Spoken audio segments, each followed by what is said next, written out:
All right, we are just 2 months away from another big city, New York City's high-stakes mayoral election, and President Trump doing what he can to prevent socialist Zohran Mamdani from taking over this city. I'd prefer not to have a communist mayor of New York City. And, you know, that's what he is based on his policy, if you look at his statements in the past. So I would like to see two people drop out and have it be one-on-one.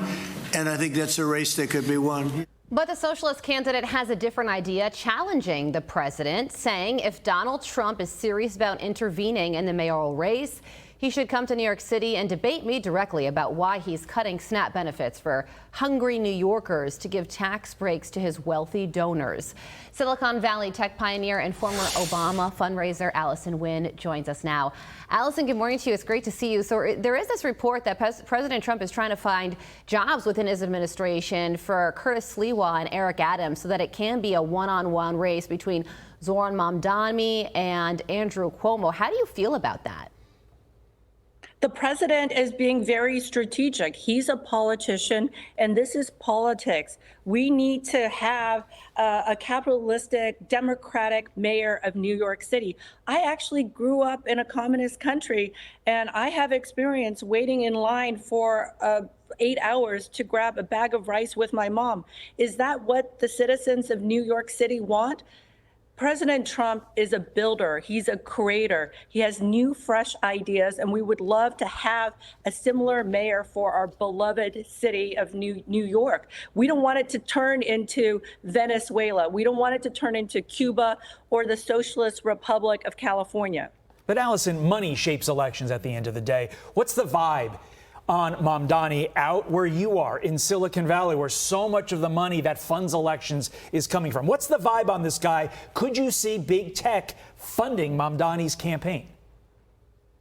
Well, big tech is split because we've had some bad experiences. I originally backed Obama. He is a great personality, much like Mamdani. So he talks the talk, but now we're burned. He doesn't walk the walk. And you look at Mamdani, he talks about giving out things for free, rent control, but yet he's a multimillionaire that's taking advantage of taxpayers' money for rent subsidy building for someone who is more deserving than he and his wife.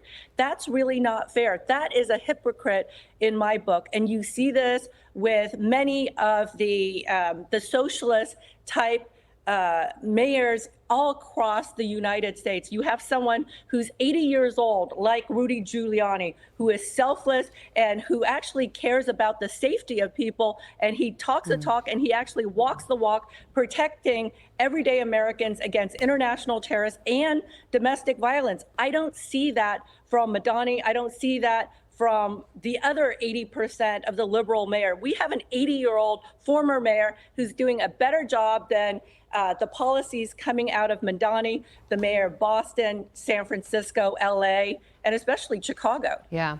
Okay, well, we want to ask you about another Democrat, and that would be Gavin Newsom. Christmas certainly came early for him because there's this piece in The Hill titled, "Newsom is becoming an obsession for Democrats beyond California." They like him because he's taken on President Trump, and they also like him because he's not a communist. There's a Democratic strategist, Jamal Simmons, who says a lot of Democrats think this might be the time for a more traditional choice, and Newsom fits the bill.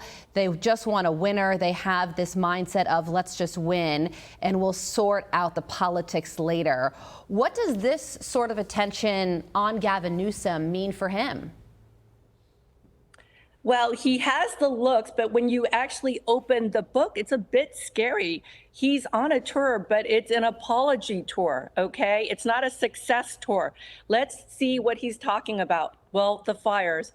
I'm sorry that I let 60 square miles of Los Angeles burn down.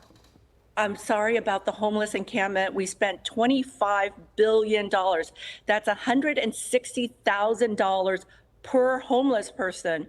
And my daughter, who's about to graduate from nursing school, she's making less than that, and yet she's able to afford her own apartment, her own food, and she's not getting any subsidies from the state of California. I just don't understand where Gavin Newsom is spending this money. We have the worst homeless problem, the worst drug, the worst violent criminals in the country, and we're spending the most per citizen, per capita in the entire country. So at the end of the day, we have to look at the accounting. He looks great. He's tall. He's handsome. But when we actually look at the accounting book, it doesn't add up. And, well, listen, so Allison, from the worst homeless crisis in California all the way to the other side of the country to an arguable communist running for mayor in New York City, what a time to be a Democrat. Allison Wynn, thank you so much for joining us. I'm Steve Doocy. I'm Brian Kilmeade. And I'm Ainsley Earhart. And click here to subscribe to the Fox News YouTube page to catch our hottest interviews and most compelling analysis.